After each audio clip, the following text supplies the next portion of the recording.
আমার ঠিক এমনি না তাকায় করে দেন, আমার কলেজে যাইতে হবে। আচ্ছা আপনি কি এখানে নতুন? এখানে যে আরেকটা চাচা বসতো ওই চাচা কোথায়? আমি আর আমার পরিবার আপনার কাস্টমার। আচ্ছা আপনার একটা কথা জিজ্ঞেস করি, আপনি কি পড়াশোনা করেন নাই? আপনি যে এই কাজ আপনি তো দেখতে শুনতে খারাপ না,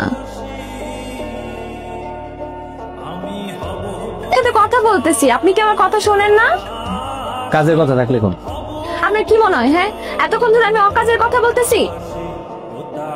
ও আচ্ছা, আমাদের একটু শোনা খুব বেশি ভাব নিতেছেন তাই না?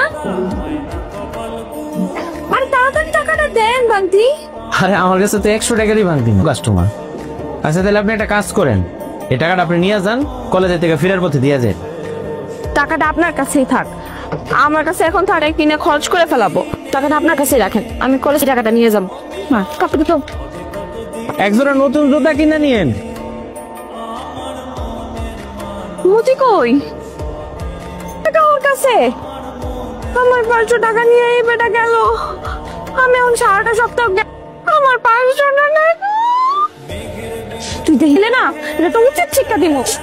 আম্মা তুমি আবার রেডি করে দাও, আমি এখন ডাক্তারের কাছে নিয়ে যাবো, আই আবার আমার দোকানে বসে। আমার ডাক্তার টাক্তার দেখাতে হবে না বাজান, জ্বর হয়েছে এমনি এমনি চলে দেবো, টাকা পয়সা খরচ করতে হবে না।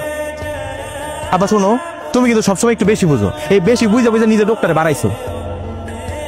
আচ্ছা তোমার সমস্যাটা কি কত? তুমি যদি আগে ডাক্তারের কাছে যাইতে তাহলে কি রোগটা বড় হইতো? বড় মানুষ মরে গেলে টাকা দিয়ে কি করবো? তোর বাপের কথা আর করছ না, সারাটা জীবন আমার জ্বালায় খাইলো। সে কবে থেকে অসুখে পড়ে আছে, কত কইতাছি ডাক্তার দেখাও ডাক্তার দেখাও, আমার কথা তো শুনেই না। এখন যে বিছনায় পড়ে আছে তাও ডাক্তার দেখাইতে চায় না। তুমি চুপ করো তো, তোমার কথা শুনতে আমার ভালো লাগে না। তা ভাল লাগবো কেন? উচিত কথা কইতো এই জন্য ভাল লাগে না।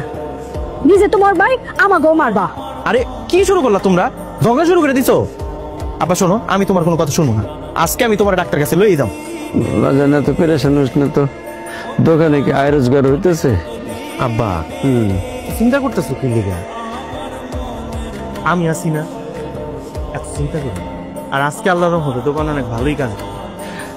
কি একটা কপাল নিয়ে জন্মাইলি তুই, লেখাপড়া শেষ করার আগে। আবার তোমার কেডা কইছে এটা ছোট কাজ? হ্যাঁ এটা মোটেও ছোট কাজ না, আর আমার এই কাজ করতে একদমই খারাপ লাগে না। আর তাছাড়া আব্বা পড়ালেখা শেষ করবো, শহরে যাবো, যে টিউশনি করবো, টাকা পয়সা ইনকাম করবো।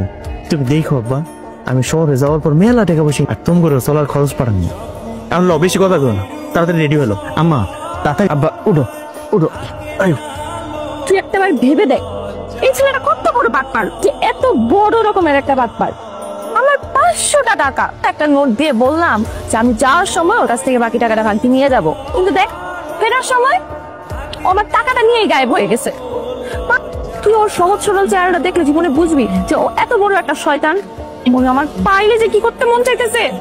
শেষ দোস্ত, 500 টাকার জন্য তুই ওর সাথে এমন করলে তো হতে পারে উনি কোনো সমস্যার কারণে আসতে পারেনি। এই রাগ তোর সমস্যা, ও কোনো সমস্যার মধ্যেই নাই, ও একটা আস্তা শয়তান। ওর ওই ছেলেটা কত বড় বাটপার, আমার কসকসা পাশ। ও কি ভাবছে এই এলাকা আমার না, আমি অন্য এলাকা থেকে আসছি, আমার আব্বা যদি আমি বলি ওই ছেলেরে রাফানায় দিবে। ও কি ভাবছে আমি সহজ সরল? আমরা সহজ সরল পাইছে। ও একটু থাম। এই যে আপনার টাকাটা, আসলে আমার আব্বা অনেক অসুস্থ তো, আপনি মনে হয় আমার দোকানে যা পান নাই, কিছু মনে করেন না। হ্যাঁ